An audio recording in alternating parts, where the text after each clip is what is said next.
dégg ñu naan changement de régime ñu leeral population yi d'abord lan la. Voilà, c'est ça. Parce que sénégalais ils ont élu Diomaye Faye président de la République. Voilà léegi bu jógee nag Diomaye ne bon Aïssatou elle est pertinente et tout ça na ñëw daal ma jox ko une partie de mes pouvoirs. Les Sénégalais n'avaient pas voté ça. Voilà loolu tam nañ ci bàyyi xel. Voilà waxuma ne nag. Que Bassirou Diomaye Faye ak son partenaire politique Ousmane Sonko amuñu droit waxuma ne amuñu droit xool sur le plan politique comme ni ñu ko defee woon lors des assises de la justice daaw apporter beaucoup d'améliorations sur la durée des détentions préventives sur l'automaticité des mandats de dépôt ak tamit un juge de l'application des peines. Il y a beaucoup de propositions très pertinentes et démocratiques qui ont été faites waxuma ne que assises yi nga xam ne c'était axé sur le système politique. J'ai pas dit que ñoom waruñu def ay propositions ils ont le droit waaye nañ ko partager ak nit ñi. bu mu doon lu ñuy imposer nit ñi ñu xëy fajar jaxran dégg benn conseil du ministre. mu wax fa loo xam ne mari d'Italie loolu rek la. kon on reste à l'écoute. mais li nga wax noonu dafa am solo parce que xam nga lu tax nit ñi ñu bëri di xalaat loolu. mooy dañ ko doon ngun-nguni ne dialogue bi renforcement de dolli pouvoir premier ministre comme ni nga ko rappelé Diomaye moo ko waxaloon boppam. Après ñu koy ngun-nguni ñu xëy suba chef de directeur cabinet politique dem ci ATS dëggal ko coow yi na kur ñëpp xel yëpp dem nag ci assemblée nationale bañ koy dissoudre noonu lañ naxee woon gars yi dégg nga Diomaye naa duñ dissoudre ba assemblée di préparer kii ñu xëy suba ne tas na ko nañ ko waaw loolu tam dafa garaaw. waaw noonu la effectivement assemblée nationale ils ont clignoté à gauche jàdd droite. Parce que ndekete moom jot na la réponse du conseil constitutionnel depuis septembre pratiquement 2 mois à l'avance daal di ko garder pour lui or c'est pas pour lui dëgg la dafa waroon woo les acteurs politiques ne leen la ngeen waxoon day poser la question conseil bi lii la tontu waaye defu loolu daf ko garder ba au dernier moment à peine 1 mois avant mu ne bon assemblée bi dañ koy tas léegi élection législative anticipée bi c'est le 17 novembre bon c'est pas élégant politiquement. Non c'est pas voilà kon nag dañuy def partage ak nit ñi. wax ak nit ñi. daloon nañu ci kaw Macky Sall. ñun Jamra. ba mu jógee sur le projet de réforme constitutionnelle. mettre beaucoup d'acteurs politiques. devant le fait accompli. notamment en ce qui concerne l'augmentation. du nombre des membres du conseil constitutionnel. baax na mais na ko waxtaanee wu ko ak nit ñi. ak tamit la réduction du mandat de 7 à 5 ans. Voilà kon nag dañ nekk dans un pays kenn amul le monopole de la vérité. nañuy waxtaan ak nit ñi. Abdoulaye Wade un jour dama lay nettali vraiment encore une fois li ma apprécié ci moom. dafa xëy bés rek professeur Iba Der Thiam ñëw suñu réunion de coordination yi Cap-Vert di def tous les lundis. ne waaw maa ngi leen di yégal xëy na temps yi di ngeen ko dégg en conseil des ministres. l'État a décidé 27% yi mu déteniroon sur l'action de la Sonatel. de Ablaye ne daf koy jaay. voilà def benn lancer benn appel d'offre international daf koy jaay parce que Sénégal dafa soxla de l'argent il y avait telle urgence parce que boobu defe naa ñu ngi jóge woon ci tsunami bu metti bi. qui avait ravagé un certain nombre de pays du sud-est asiatique te ñooñu daan jox ceeb. 600 000 tonnes. xamatuñu fu ñu koy jëlee. alors il fallait trouver d'autres marchés te il y a beaucoup de frais mu ne daal Ablaye ne day jaay action Sonatel yi. ñun ñu demander au coordonnateur de la CAP21 Iba Der nee ko dañu bëgg a gis Ablaye Wade wax ko suñu xalaat Ablaye Wade ci woyefam il a accepté. mu recevoir ñu salle des banquets ñu def tour de table ku nekk wax pourquoi tu n'es pas d'accord. Moi je me souviens la posture de Jamra elle était simple ñun dañ ko ne télécommunication c'est stratégique ci wàllu sécurité dëkk. boo jëlee yow droit de regard ba nga ci am muy sa 27% yi. bien que l'État ne soit pas majoritaire nga wanteer ko donc amatoo droit taxawu fa. finalement c'est des étrangers qui décident de notre politique de télécommunication. te télécommunication ça implique tous les secteurs d'activité l'administration parce que jaabante bureau amatul. les gens communiquent par intranet. muy genre internet local.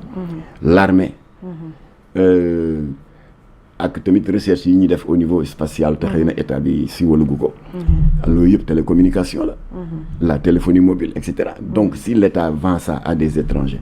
ñaanuñu ko yàlla nag bés bu Sénégal amee réeroo digganteem ak benn dëkk bu fekkee ña majoritaire Sonatel c'est ce pays ennemi là entre guillemets mooy seen xarit mën nañ lëkkaloo ak moom faagaagal ñu ndax télécommunication ku ko maîtriser rek ba damma ko faagaagal ko ce pays là est vaincu bref Ablaye a été très ouvert mu ne ñu dégg naa li ngeen wax mais il faut aussi que man itam am naa droit wax leen lu tax ma décider ko comme que il aime les paraboles mu ne leen dafa mel ni Iba Der sax la doon tooñ mu ne ko dafa mel ni rek sa soxna su baax ci Mariama Touré yàlla dimbali ko pendant vos 30 ans 40 ans de mariage mu daal di dajale des bijoux étincelants riches yoo xam ne dafay bonifié wu chaque année ba mu jógee mu nekk temps waaw ngeen jékki-jékki ñaanuñu ko yàlla ngeen génnoon dem fenn musiba am kër ga daanu moo xam tremblement de terre wala leneen alors yàlla dogal na bijoux yi mucc na mu ne boo ko récupéré soo jógee ne da nga ko bëgg a jaay c'est pas pour xañ sa soxna bijoux et c'est pour que li ñuy wax ne rek alal du faj de gàcce lay faj moo tax nag justement c'est Ablaye qui parle toujours nee na d'où le sens de l'expression française consacrée mu di l'expression de bijoux de famille bu déggee bijoux de famille mooy toujours fa nga ko gën a soxlaa la lay xettale mu ne man loolu rek laa si jublu comme que ñun ñoom moom action yi Sonatel maa ngi ay difficultés budgétaires ci loo xam ne prévoiruma ko woon mooy les conséquences du tsunami loolu rek a tax ma ne dama koy jaay waaye nag man dëgëruma bopp vous êtes une 60aine de partis à part 2 ou 3 interventions gis naa l'écrasante majorité est contre la vente des actions de la Sonatel kon nag sama loolu ma jëloon teg naa ko ci suuf ñëpp saluer ko le lendemain toute la presse ñun dañ def communiqué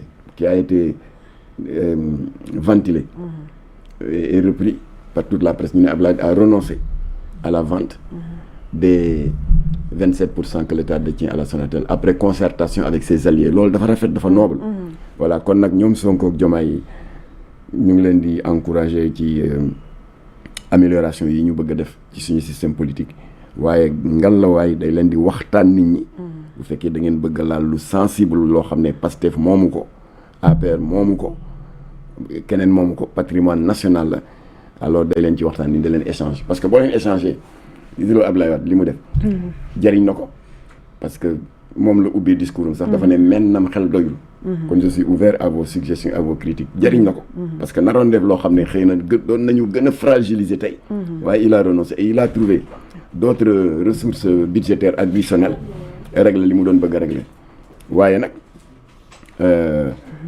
mën ngeen ci jëlee leçon donc pouvoir actuel bi li ngeen bëgg a def ay réformes comme ni ngeen defee des réformes merveilleuses au terme des assises de la justice bu dee dafa am yeneen réformes yoon bëgg a def sur le nombre de partis politiques le nombre pléthorique de 4 partis politiques dégg naa dañ ko bëgg a wàññi ak tamit yeneen ak yeneen alors ngeen def ni Ablaye Wade def voilà weccoo leen ci dëgg la échange am na waaye désaccord am na ci point yu bari voilà léegi nag président Diomaye mën na am une rencontre plus restreinte entre des chefs de file de l'opposition et le pouvoir ngeen waxtaan ci doog a jël décision alors léegi nag ça ne veut pas dire que Sonko waxul le parti au pouvoir était off non Ayib Daffé wax na voilà te fi mu ne il a exprimé bon les préoccupations légitimes de son camp nee na bugguñu dialogue bi nekk un dialogue de deal bugguñu mu nekk bunt boo xam ne reddition des comptes yi fa lay doxe ñu faagaagal ko bugguma tamit mu nekk bunt boo xam ne dafay déclencher n'est-ce pas de l'entrisme donc wax na ses préoccupations il a le droit voilà léegi kon daanaka contrairement ak li nit ñi wax naan Sonko waxul Pastef que kay Ayib li mu wax waxal na parti bi mu ngi noonu waaye encore une fois rek ñu ngi exhorter les uns et les autres à la prudence et à la délicatesse dans la manipulation de nos acquis démocratiques particulièrement dans le système politique. D'accord léegi nag moom gannaaw ñu def ko fast track mooy vite fait arrestation tout azimut yu bari yi